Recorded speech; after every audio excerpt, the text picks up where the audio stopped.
Like, I don't care. I don't have expectations for what their lives will be or whether or not they'll give me grandchildren or whether or not they'll get married. I don't fucking care. I just want them to know that they are honored and accepted wholly and fully for who they are right now and always will be.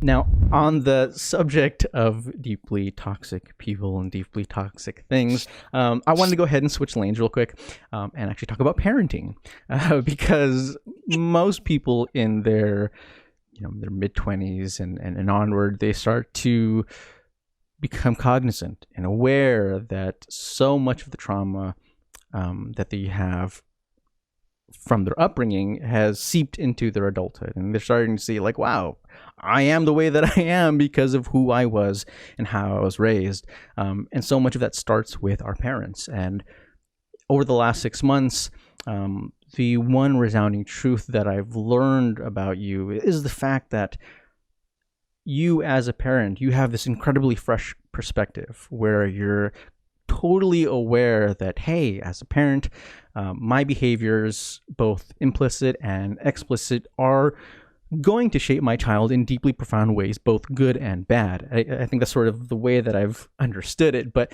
that's my terrible way of explaining it. Can you tell me, like, how would you describe your parenting style, and where did you develop this type of perspective? A broken clock is right twice a day, and I hate, hate, double hate, loathe entirely Dr. Phil. But he said something a long time ago that I never forgot. And that was, as parents, we write on the slate of who our children are. And I wanted to make sure that what I was writing was affirming and loving and caring and kind. Even in the spaces where I had to correct them, that I did it by giving them dignity and honoring their personhood. And that wasn't something that I really experienced growing up. And for that matter, neither did my husband. I'm an agnostic, but I grew up um, in a family full of active ministers who are still, many, many, many of whom still are in active Christian ministry. And I had to learn what it meant to avoid the appearance of impropriety when I was very young. I was probably about 8. And I knew that the things I did reflected on my family. And so that meant that I couldn't, and especially my mom being a single mom, and a Black woman who's a single mom, which there's a whole, narrative around that. You know, and she was an exceptional person, but at the same time, she was kind of a problematic mom in a lot of ways.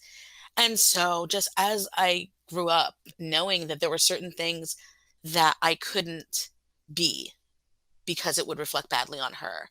Um, like, I remember when I was in high school and my friends started noticing who I was and who I was attracted to.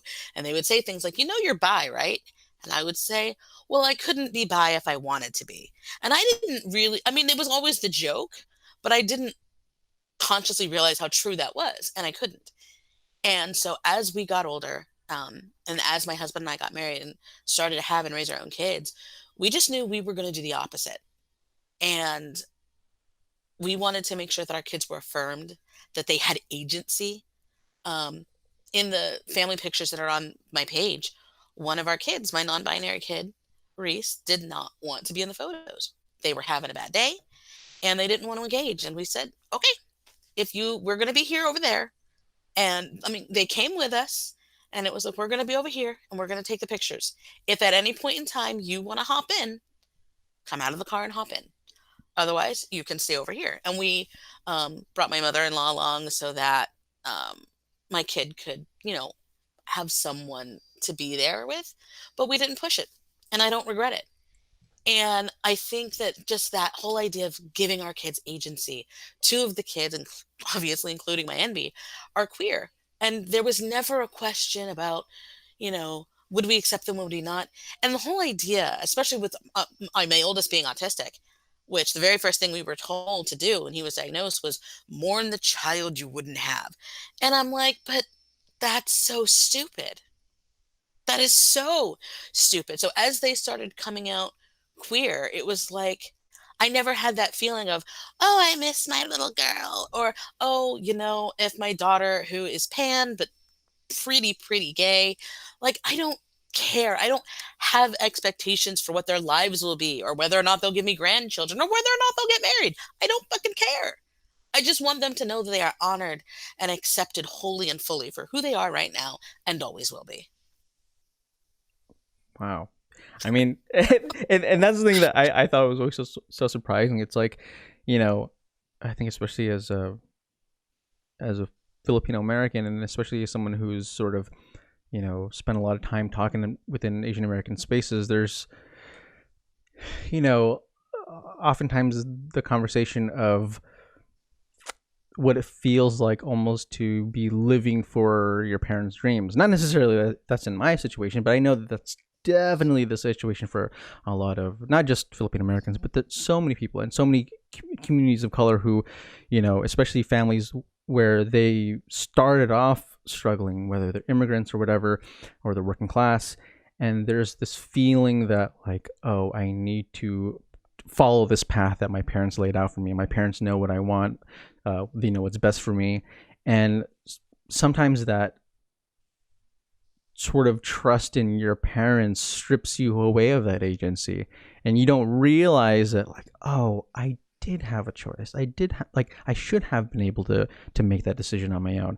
And that's what I thought was so interesting hearing you talk about parenting in this way, because you don't often hear that. You often hear the opposite, which is like, this kid is going to be my seed. This kid is going to, this kid is going to like take on my legacy and shit. And I always think to myself, like, I feel like I'm very far removed from that. But, you sort of help me see like, wow, there's like a totally other level of like,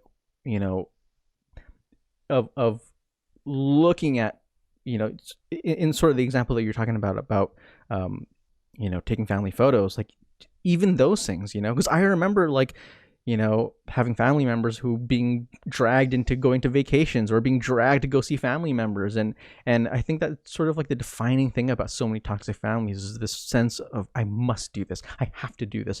I am in this family, so I need to be doing it this way. Yeah, and that's just not who we are. Like, we don't even go into their rooms without knocking. Like, and that was something that was really important to me, because I didn't want it to be like, oh, well, you don't have any privacy because I pay these bills. Like, they didn't ask to be here, Yeah. so they get Yeah. agency. And we wouldn't make them, like, we were supposed to go on vacation in April, and my son didn't want to go. My second oldest, he didn't want to go. So it was like, all right, well, if grandma says that you can stay at her house while we go, then you can stay at her house. No big deal. And it was just that simple. Like, what is the point of like forcing something like that? Like, it doesn't make any sense. And we've always kind of had that perspective of, you are your own person and you have agency. So, and we call them the small people, because we SMOL. We call them the small people because we've always talked to them as they were people. And so, like, when they would get these different diagnoses, like, we would go to the DSM and we would pull it up and be like, here's what we're talking about. Here's why you feel this way. Like, we've always, like, it's been appropriate for their age level and their intellectual capacity. And I say that because my oldest is intellectually disabled. But we've always kind of expected from them what we knew they could meet. And if they have a bad day, if they don't want to eat this thing, we don't force it, because why fight that? That's such a stupid hill to die on. And so they have agency. They know that, like, they can come and talk to us about anything, and they know they don't always have to talk to us. We have a group of people in our orbit who are the trusted adults. And so it's like, Mom, I can't talk to you right now. Can I talk to Auntie? You have her number. Go talk to Wow. Auntie. And so, like, that's something that's been so sacred for us. There have been times with my NB, um their godmother is my sister, and so she's come with me to doctor's appointments, with the neurologist. And there have been times when my kid didn't want me in the room, and so I left. I took my niece and we went out to play in the hallway, in the waiting room. And I think that just that sense of agency, and the only time, the only rule is in the event that someone's safety is at risk, then the adult will tell me, and only then will they tell me, and they will do so with your knowledge up front. And so there are times that they don't talk to me, but they are talking to someone who I trust, and that's fine. I don't need to control every aspect of their lives. Just real quick, what do you think is the connective tissue that makes so many of these parents feel that way? Like where they have to feel like, well, you're going to be eating at this time and you're going to be doing it this way, and you're like, there's always you have to, and it's not even just like, eat vegetables because it's healthy for you, but it's like go to this school, major in this thing, live this life. What do you think is sort of the fuel for that? Obviously, it's different for everybody, but I think a lot of it is control, just the need to um, really want to, because you think you know what's best for your child. So wanting them to do all these things so that they will have, especially if you're going to live vicariously through your child, then you want them to have all the things you never did so that they can have the life that you didn't have. And so I think that there is a sense of caring that comes from that. But I don't think that most parents understand the trauma that goes along with that, of knowing that you can't have your own dreams because you have to meet your parents' expectations because this is the life they want you to have. And so I think that if more people remembered what it felt like when it was done to them and know it doesn't have to be that way, then it wouldn't. Because it's literally just a decision of you are your own person and you have agency.